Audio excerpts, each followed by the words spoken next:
Recipes. Have recipes for every menu item.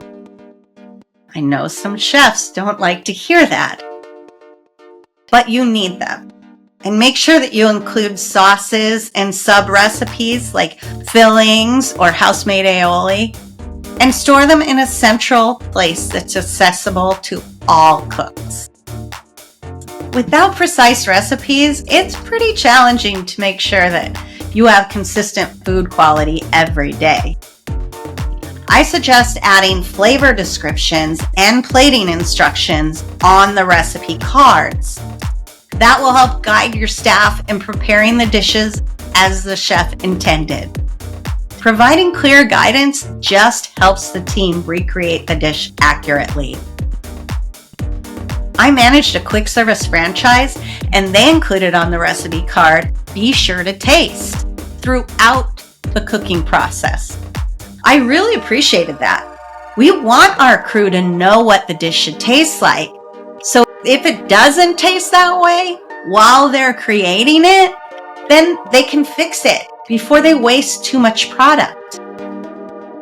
To ensure delicious, properly cooked dishes are served promptly, effective preparation and organization are key.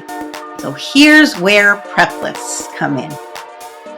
A prep list acts as a checklist for kitchen staff to ensure they have the necessary ingredients ready for the day.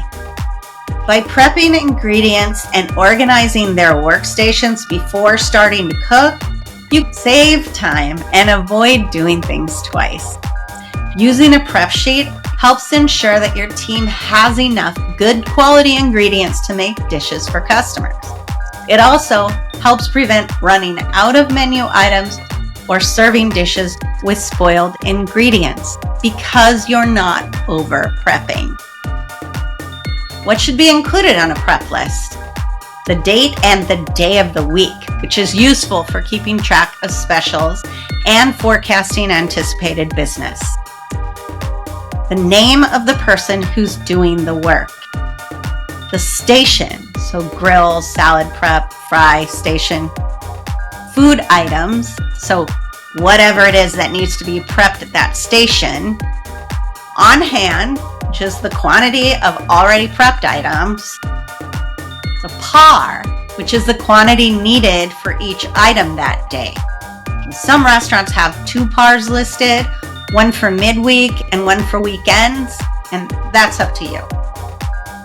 And then need, how much should be prepped to be on par, which is just par minus the amount on hand. I promise it's worth it.